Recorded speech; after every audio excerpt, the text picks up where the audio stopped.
దేవునికి స్తోత్రం. ప్రియమైన సహోదర సహోదరులకు శుభాభివందనములు. హీరసుదేని వాగ్దానము రాజుల మొదటి పుస్తకం 3వ అధ్యాయం 5వ వచనం.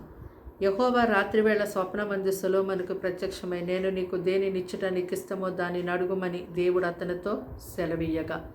చూడండి, దావీదు మహారాజు కుమారుడైనటువంటి సొలొమోనుతో దేవుడైన యెహోవా ఒక రాత్రికాల సమయమందు స్వప్నమందు ప్రత్యక్షమై మాట్లాడుతూ ఉన్నారు.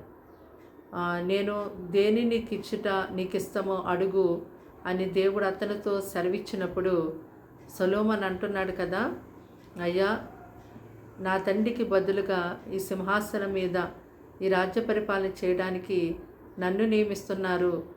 మరి ఈ యొక్క రాజ్య సంబంధమైనటువంటి విషయాలను, ఈ జనులను విచారించడానికి నేను బాలుడుగా ఉన్నాను. కాబట్టి నాకు బుద్ధి తెలివి లేదు, నాకు జ్ఞానము వివేకము కావాలి. నేనెంతటి వాడని అని అడిగినప్పుడు ప్రభు ఎంతగానో మెచ్చుకొని, నీవు ఐశ్వర్యమైనను ఘనతనైనను కోరకుండా బుద్ధి వివేకమును అడుగుతున్నావు కాబట్టి నేను నీకు బుద్ధి వివేకముతో పాటు సమృద్ధికరమైన ఐశ్వర్యము ఘనతను నీకు అనుగ్రహిస్తున్నాను అన్నారు. అంతేకాదు, నీకు ముందున్నటువంటి రాజులకు కానీ నీ తర్వాత వచ్చే రాజులు కానీ లేనటువంటి గొప్ప జ్ఞానమును నేను నీకు ఇవ్వబోతున్నాను అన్నారు. అలాగే దేవుడు సొలొమోనుకి ఎంతో గొప్ప జ్ఞానమును ఇచ్చారు.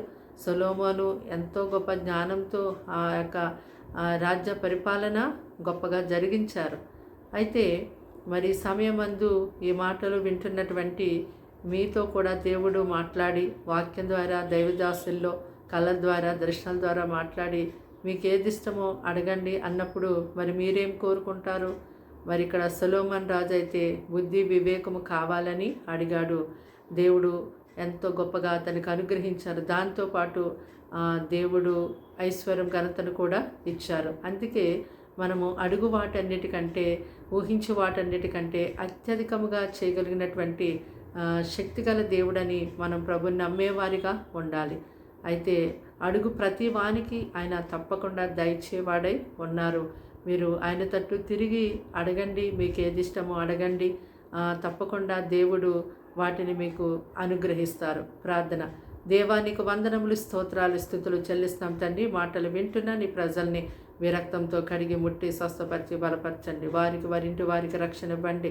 నీ గొప్ప వెలుగుతో నింపండి, నీ గొప్ప సమాధానంతో నింపండి, గొప్ప శక్తితో నింపండి, నీ గొప్ప ప్రభావంతో నింపండి. దేవా, వారి గృహంలో ఎలాంటి శోధనలు ఉంటున్నాయి, ఎలాంటి ఇరుకులు ఇబ్బందులు ఉంటున్నాయి, ఎలాంటి అపవిత్రాత్మలతో వారు పీడించబడుతున్నారో ఇప్పుడే ఈ సమయంలో వారికి విడుదల దయచేయమని ప్రార్థిస్తున్నాం తండ్రి.